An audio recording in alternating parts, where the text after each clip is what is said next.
All right. Let's see if we got some sound here. Let's see if we got some sound. Looking good, looking good. Just want to make sure y'all can hear me okay out in the interwebs. This is TEDx is looking for speakers. Apply now and stand out. Woo, y'all. It is springtime. It is springtime. I am so thrilled about what is happening in the world of TED and TEDx. So if you are a speaker, if you are an innovator, if you are an entrepreneur, if you are looking to really amp up your ability to be a TED or TEDx speaker, this is a prime time for you. And I'm so thrilled to see so many of you all popping off in Instagram, on LinkedIn, on Facebook. Woo! All right. I'm thrilled. I'm thrilled for the season. So first of all, happy spring. Happy, just equinox. And let's get into it, y'all. It's the season. It's time for you to really be able to like elevate your game. So if you're watching us now on Instagram, we will have a couple of slides in today's presentation. So you might want to either join on LinkedIn or you can catch the replay, but we'll be just doing all kinds of information today. So just make sure that you have a pen, paper handy, because we are definitely going to be having lots of comments. Um, and yes, Katya, I see your question. If you've already given a TEDx, can you apply for a different location? Absolutely. Absolutely. Clarification, have you already spoken at the TEDx? Have you been accepted? Or are you still waiting to be, it looks like you've already been accepted to do one. So absolutely, you absolutely can do a second one. And I would encourage you to do so. Because things change. And, like as you continue to grow and to iterate, so does your audience. So that's definitely one thing that you want to be able to keep an eye out for is if you feel like there's another opportunity to do so, absolutely. Okay. So let's jump into it. Let's jump into today's presentation. Really quick, for those of you who do not know me, my name is Dawn Fraser. I am a communications coach based out of the Bay Area, San Jose, California. I've been teaching and coaching storytelling and ways for people to really refine their messages for about 10 years. 10 years. And about 7 years ago, 9 years ago, excuse me, I spoke on the stages of TED, like Big TED. And it was a dream. It was an absolute dream come true. It was in New York, and I was actually able to speak about something that was very dear to my heart, which was my relationship with my twin brother, Dwayne, who has Down syndrome. Yesterday just so happened to be National World Down Syndrome Day, 321. So I was sharing with my audience that in addition to doing something on TED, it's also really important that you kind of connect these things to something that's timely. And so the year that I was applying, TED actually was wrapping up the last day of the TED conference was on National World Down Syndrome Day. So if you're looking for ways to make your talk timely or to make it interesting or intriguing, I want you to just really lean into the opportunities that you have within the world in terms of national days, in terms of like days of significance for you and for your community. Like lean into that. Mary, so awesome to hear you have a 10-year-old with Down syndrome. Oh my gosh. The Special Olympics has been a very important part of my own career. Um, because I thought I wanted to be an Olympian when I was in college. I was a runner. But it was actually something at the Special Olympics that taught me the true value of why I wanted to be an athlete. So anyways, it's a whole nother story. Check out my TED Talk. So is the short answer to that. But yeah, it's really, really important to be able to tie something that's important to you um to a message for the world. So this is the season. I was just looking through the number of TEDx's that are open right now, y'all, right now, that are looking for speakers or already curating. It's about 453. 453. This is just in the United States alone. Okay. There are a ton of opportunities. So I want to be able to like have this audience, the people that are listening, the people who are interested, to be able to step into these opportunities as they're being presented. Okay. So I'm going to break down three main key points for you today. Three main key points. The first one is about fine tuning an idea, right? Fine tuning an idea. Now, if we think about TED's mantra, TEDx, it's all about ideas worth spreading, right? It's a great mantra, right? But when we look at it, it really comes down to a couple of key things I want you to take notes on. Okay, so the first is I want you to be able to think about how can you explain your topic or your idea in one sentence? One sentence. Okay. Now, this is a lot harder than you might imagine. I see some of you online who are podcasters. I see you, Miss Bay Area, San Francisco. You know who you are. You all have the task of having to explain in one sentence what your idea is. Now, I want you to make a very clear distinction between what an idea is and what a title is. Okay, so I'm going to be able to use my own example in terms of like what I did within this ecosystem to explain what my idea was. Okay, so when I first came to the TED and TEDx stage, um, I thought I wanted to talk something around the conduct of special needs, right?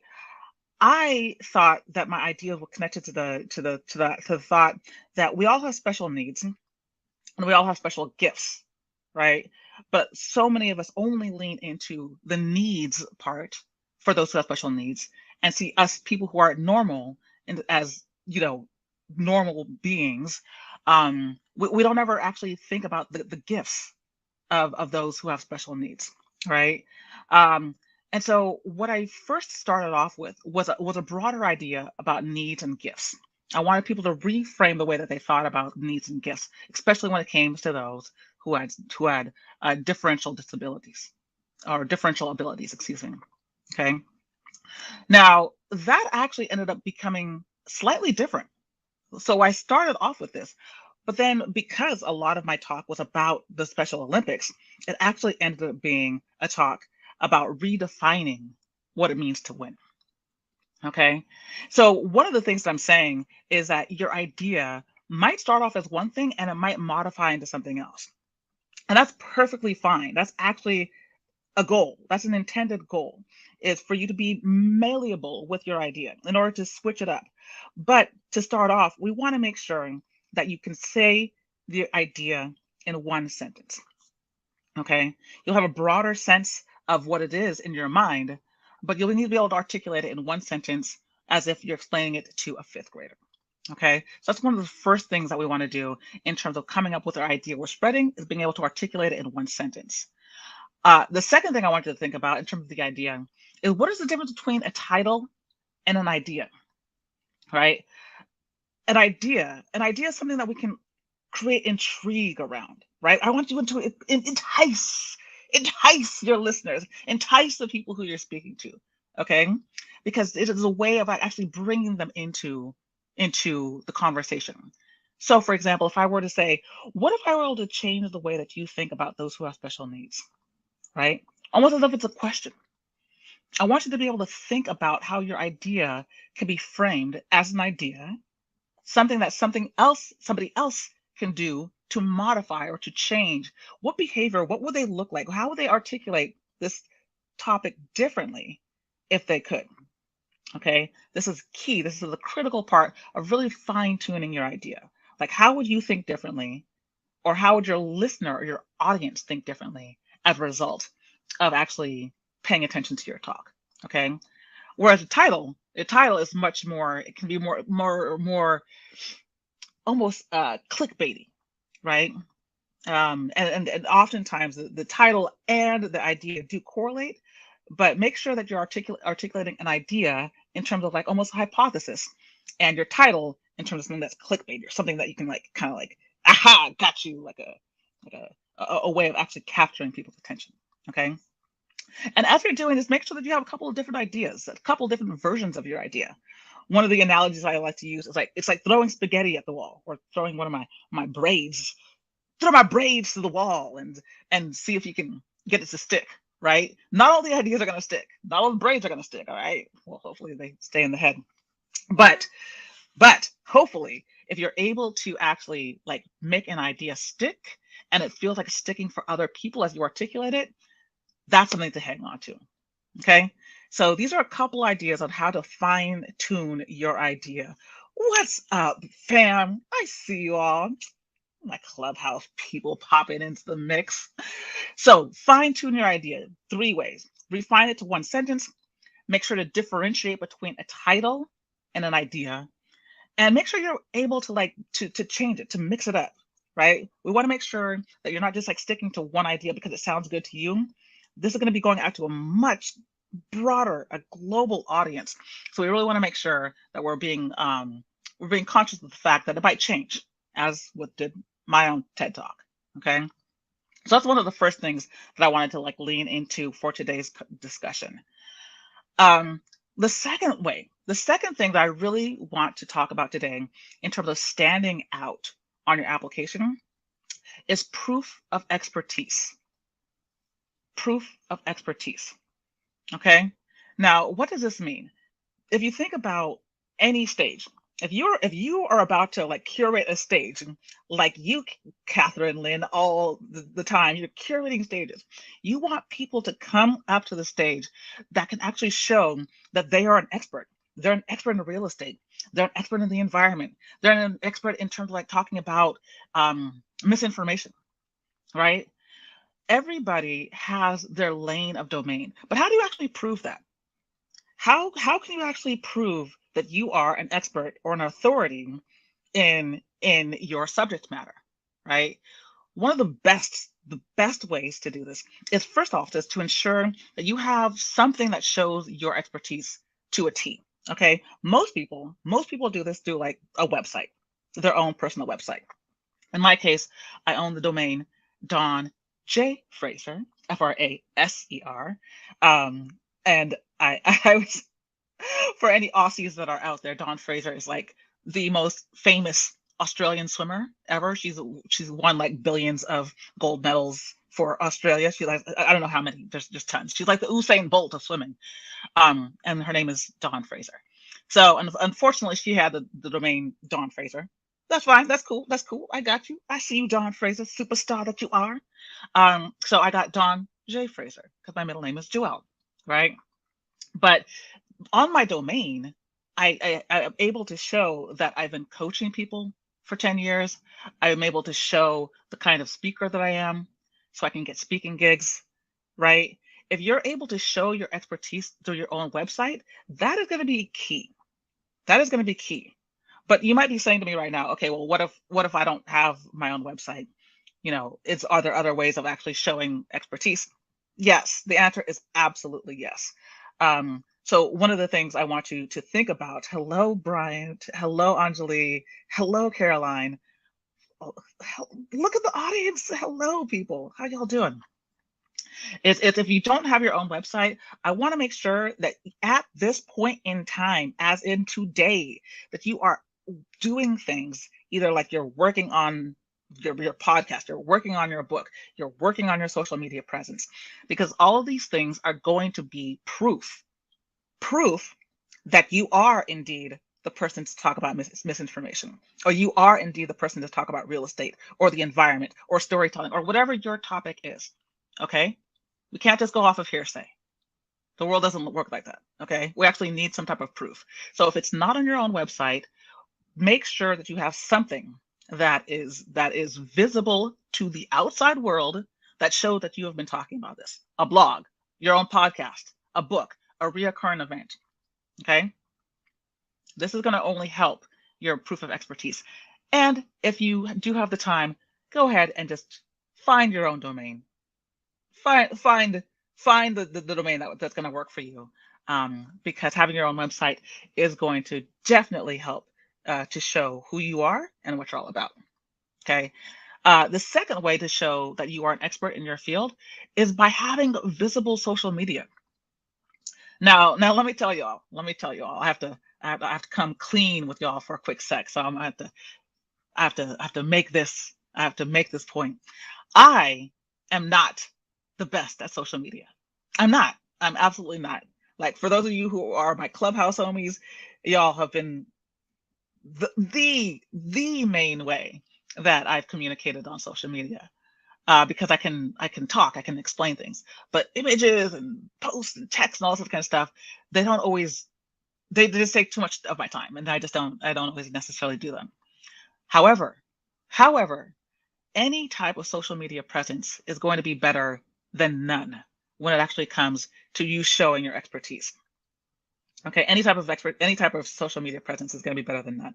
Um, and the reason why I say this is because even if you have 5 followers, 10 followers, or just like within your specific domain, um, you need to be Googleable. You need to be actually like, people, if you are looking to apply to something as big as TED or TEDx, then we need to see your name. We need to see your presence, Catherine. You feel me? We actually need to actually have your presence online or on a website or somewhere where you're Googleable, and it's almost like a reference check. Okay. So even if your stuff is not up to par, like mine, go ahead and do something that makes your social media like a little bit more visible. Okay. And the third part in terms of like proving your expertise is answer the question, why you? Okay. I want you to answer the question, why are you the person to talk about this particular subject matter? Right. If we think about something like the environment, and what recycling can do to save the planet. I'm taking a very broad topic, for example, but a billion people could probably talk about this particular topic. Why you? Right? If you go back to the premise of TED and TEDx, they're looking for people who are experts in their field who know how to tell a good story. Right? The key part here though is that first off, you are an expert in something, and you can tell a good story about how you became the expert and what people can learn from the thing that you know. Okay. So I want you to keep that very clear in mind, that you need to be the person because you've done research around it. Maybe you have a certificate. Maybe you've published a book. Maybe you've posted a podcast, right? But there should be a reason why TED or TEDx is specifically looking to have you on their stage. Keep in mind, like, this is a symbiotic relationship. Hello, friends. Welcome, welcome, welcome to the room. We're talking about TED and TEDx because more than 400 of them, are looking for speakers now. They're looking for speakers now. And so these are a couple of tips in order to make sure that you stand out in that application process. Okay, that you're standing out in that application process. So, so the third thing that I want to talk about is to have a core supporting story. Excuse any type of background noise. I just realized that we got some other stuff going on in the background over here, but it's okay. So what I want you to think about is, what is the journey? What is the journey that you went on that allowed you to come up with the idea that you've landed upon, right? So in my own situation, there was this time when I was at UCLA, and I was hurt. I had been running, and I had hurt my back, um, while sprinting, which is something my body wasn't really used to. I was really used to like these longer distances. And so I was in the stands, and in a twist of fate, my twin brother Dwayne was running at the Special Olympics at UCLA. Okay. And as I'm standing in the stands, like looking down at my brother, I'm telling him, like, like, let the other runners go, just whoop their butts, just go dominate in this competition. Which wasn't quite the message that I was trying to get across. And I realized that I was not quite the sport that I thought that I wanted to be. Basically, I had poor sportsmanship, is what I'm trying to tell y'all. Okay, that's basically what I'm trying to tell y'all in a nutshell. Um, but um, but that was the moment. That was the moment that supported my eventual idea. And so the idea then became around redefining what it means to win. Redefining what it means to win, which ended up being the title of my TED Talk. Okay. But you don't have any of this unless you have a supporting story with your idea. And so a lot of times when people are coming up with ideas, they think that the supporting story can be about somebody else or it can be a case study. Nah, nah, nah, nah, nah. Ain't gonna happen. It ain't gonna happen. Okay. This needs to be about you. This needs to be about you. So I want you to think about the moment that you came across the idea or a journey that you can take your listeners on that are going to get you to that same exact idea. Okay. I want you to show a direct correlation between you and that idea, not a case study, not somebody else, between you. And keep in mind that yes, evidence is a big part of showing, of any TED talk. Not evidence, but like stats sometimes or data. Um, but the story is the heart of the talk. The data supplements it. Okay. And last but not least, when you think about the story, I want you to think about like how did this change your life? And how did this insight potentially inform how you could change other people's lives? Okay. Stories at the core are about change. Once upon a time, life was like this, and then something happened. And then I changed my thoughts, my beliefs. I realized, and from that moment on, I realized that I would never walk my dog again in the rain. Just kidding. I'm just dealing with some trauma from the nonstop rain here in California. But anyways, so I want to make sure that you have a core story that supports your idea. These are the ways that you're going to be able to articulate your video, your application material, and your idea in a way that is very succinct and it's truly, truly you. Okay. So to recap some of these things that we've talked about today, I want you to fine tune your idea, refine it, keep on refining it. You might think that the very first time that you say it, it is what it is. It's probably not going to be what it is. I want you to make sure that you're refining it, you're working it, and you're testing it out. You're testing it out on an audience. You're testing it out with people who are open and good listeners, right? But keep in mind that it might change. But as long as you have the heart of the core of a solid idea, just keep on refining it until you feel like you have a 1 sentence version that can be put onto paper. And that one sentence makes sense to a fifth grader. Okay. That's how you're going to get a really, really clear idea. The second thing is to work on your expertise, on your proof of your expertise. Everybody can say that they're an expert. Everybody does say these days that they are an expert. Go ahead and prove it. Best way to prove it is to have your own domain. Have your own domain if possible. LinkedIn is great. It's a great, great platform for, to show your resume, your credentials. Um, but if you don't have one of those, make sure you have a blog or a podcast or a book or a reoccurring event, something that actually shows your proof of expertise. That you have some type of social media. It doesn't have to be a huge following. I don't want you to be an influencer. This isn't about how to get the most likes on your post because I can't teach you that because I don't know how to do that. But I do know the importance of actually having a visible social media. And then be able to answer the question, why are you the one that should present this idea? Okay. And last but not least, have a supporting story that you can pull from. Have a supporting story that you can pull from. What is the moment that things changed for you? What is the moment that stands out for you that actually led you to this particular talk? Okay. So I want you to keep these things in mind. What changed for you and how did that change for you impact your audience? Okay. So these are the things, and these are just a quick couple of 3 tips that I want you all to think about as you're putting together your application for TED and TEDx. I see a couple of different questions here between Instagram and LinkedIn. So let me just jump over to the questions and see what we got going on here.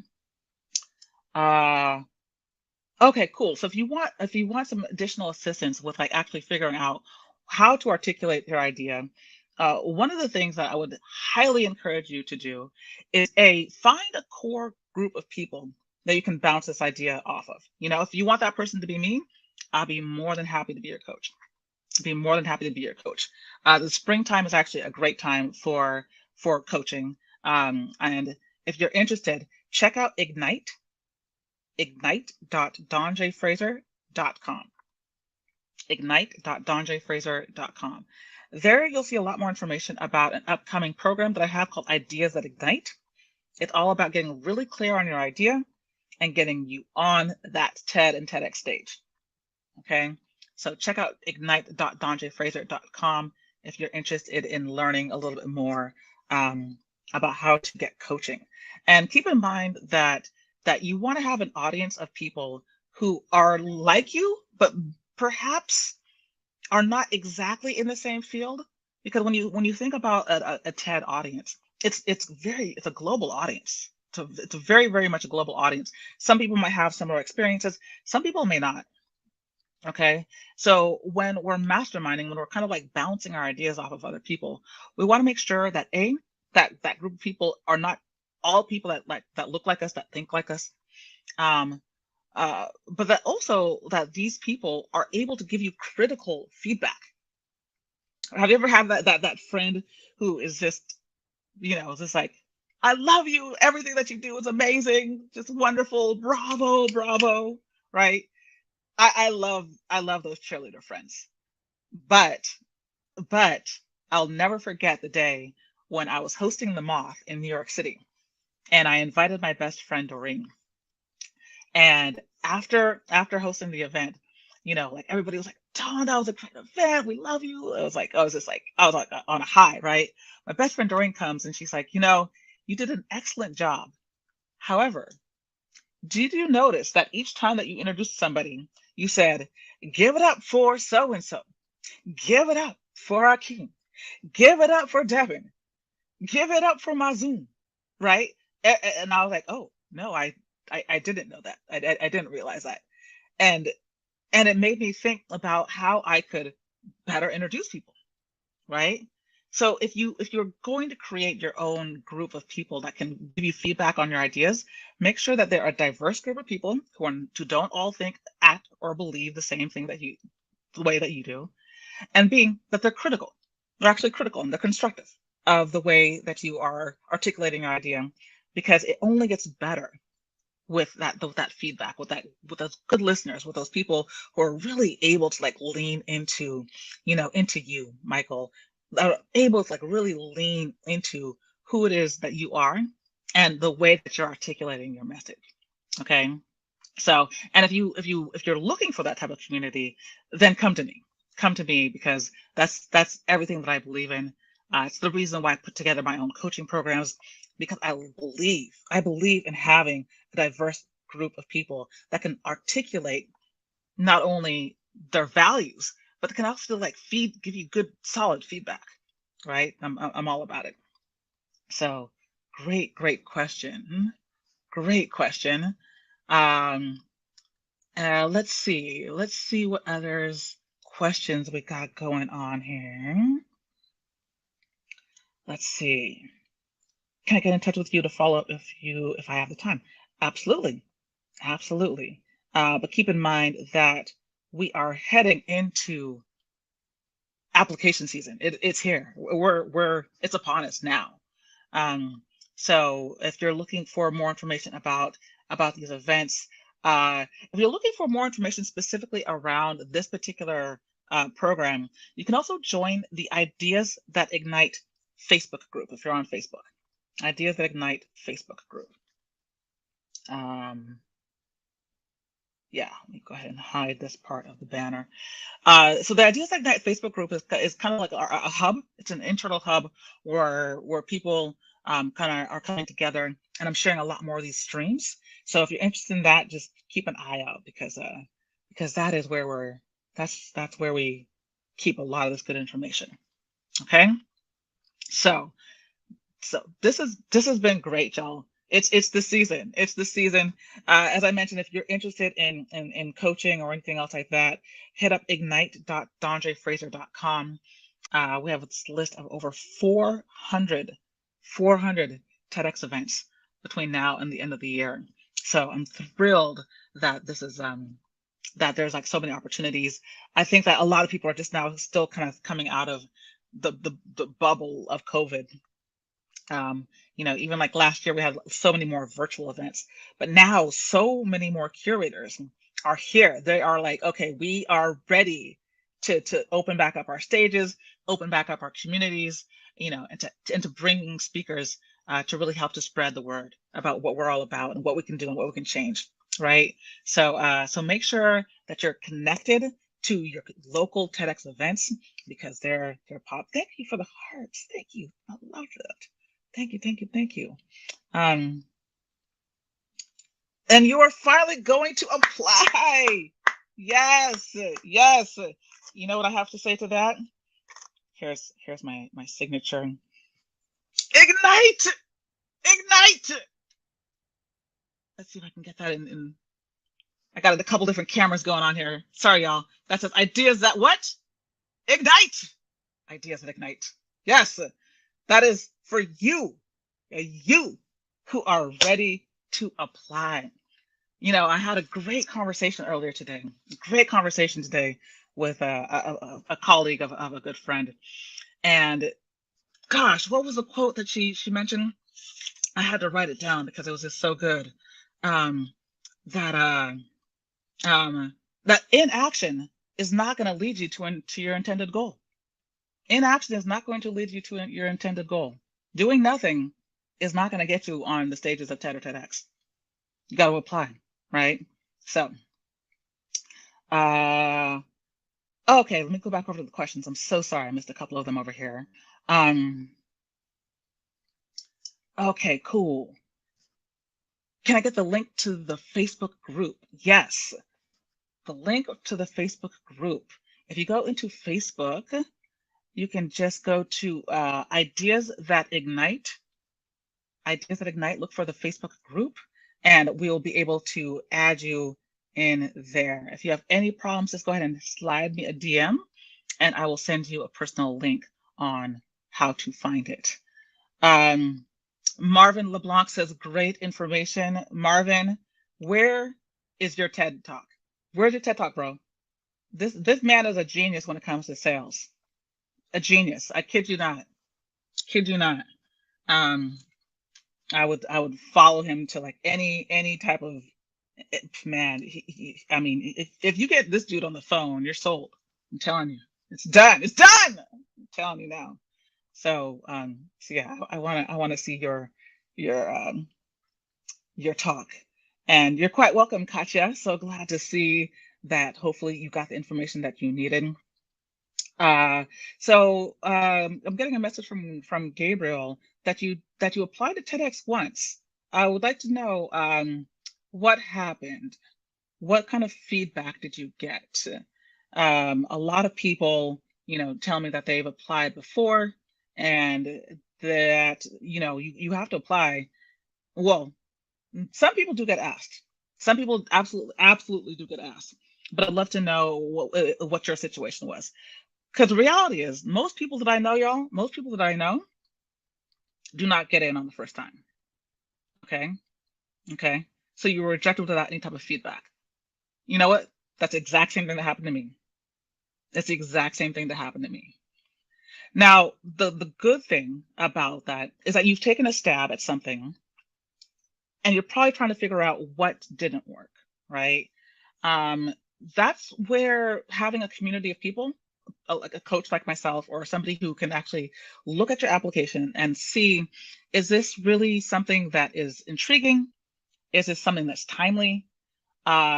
There could be so many different variables that can go into why your application may or may not be accepted. It may be you are not the right person to be delivering that message. It could be the way that you're articulating that message. It could be the venue itself in terms of like the kind of speakers that they're looking for. Um, there could be just a matter of like you were one of many people who were talking about something very, very similar, a very, very similar topic, So, you just kind of gave me an idea of kind of like jotting down the reasons why your application may not have been accepted. wasn't accepted. Um, and I'm gonna think about doing a separate live stream about what, for those of you who are in the audience, go ahead and just give me like a thumbs up or a heart if you are in the audience, and if you would like a specific session around around what you might need to do, to tweak your application if you have already applied before and if it has not been accepted. Okay. Okay. Okay. Okay. I'm definitely seeing that this is a topic that we can like lean into a lot more. Okay, great, great. No, I definitely understand that. And it's great that you mentioned that, because I hadn't thought about the different reasons why somebody may have been rejected. A lot of times when we apply to these things, that's all you get. You get a freaking just a rejection letter or an email, right? And you have no idea why. You have no idea if you should apply again. You have no idea if your idea sucks, or if it was just like not the right timing, the right place. So great, great. The Facebook group. Let me jot that down for you all here on the comment thread. It is Ideas That Ignite. So if you go into Facebook, you'll be able to find that. I'm just typing that into, let's see if I can put it on IG for you all. Ideas that Ignite. And that's basically the hub where I keep a lot of these live streams and a lot of these tutorials. So definitely join the Ideas That Ignite Facebook group. And you'll be able to see everything that is popping up over there. Thank you, honey. I hope that you're doing well too. Oh man, look at the family. Look at the family popping in. Okay, cool. But yeah, so if you've applied before to TED or TEDx, and are looking, or if you're just waiting and waiting and waiting and waiting, now is a great time. It is a great time because curators are looking to fill their stages. They're looking to fill their stages. Okay. So take some of these notes, make sure that you can refine your idea and articulate it in the sentence, as well as like a nice chunky supporting story that allows you to tell others how you came up with this idea, and get your proof of expertise up there. Get your social media up there. Get your websites up there, because this is just going to be information for them to fact check. It's just going to be information for them to fact check. Okay. Okay. Great. Great. All right, y'all. All right. We've been going for a while here. We've been going for almost 40 minutes. So just want to double check to see if there's any other questions. Any other questions on Instagram, or any other questions on LinkedIn? Y'all have been a great audience. Thank you, thank you, thank you for joining. Oh, okay, for the coaching. For those who are interested in coaching, let me put back up that banner. For more information. Right now, it's in waitlist only mode. We will be having a spring cohort, but it's not quite yet open to the public.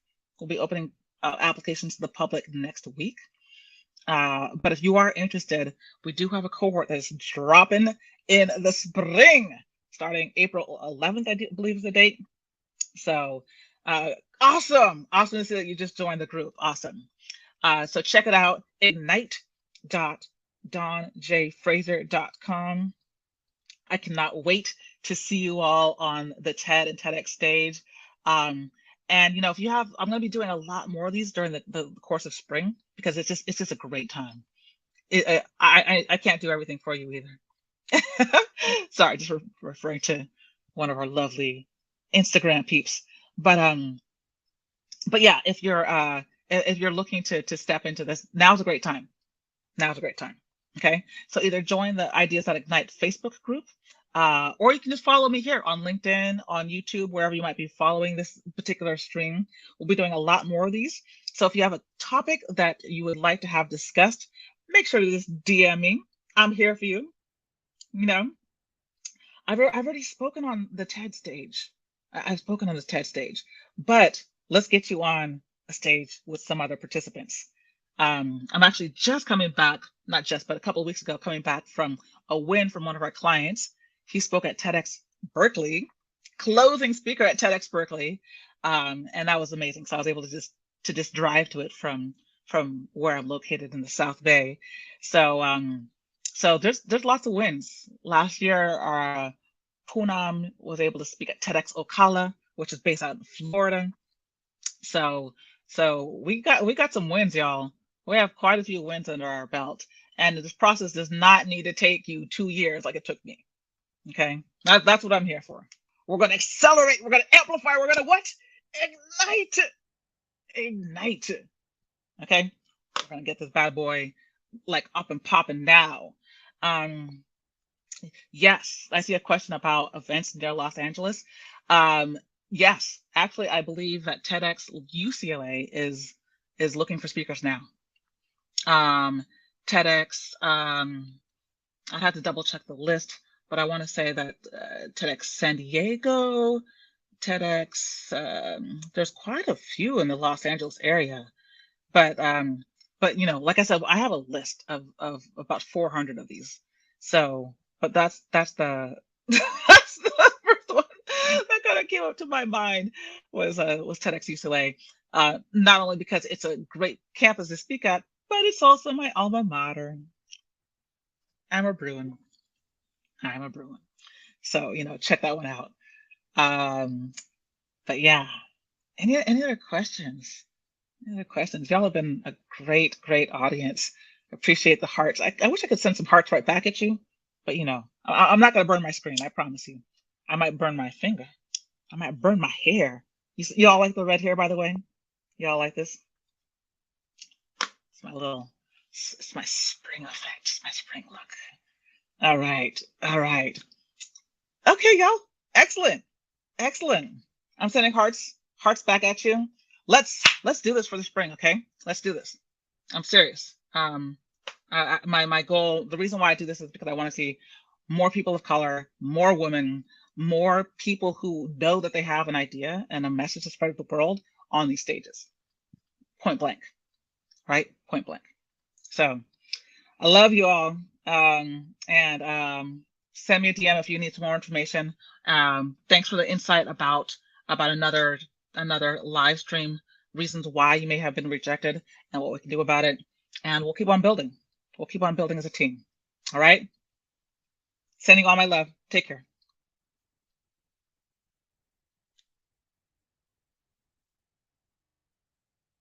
Uh, kind of take care. I'm not so sure how to click out of this thing.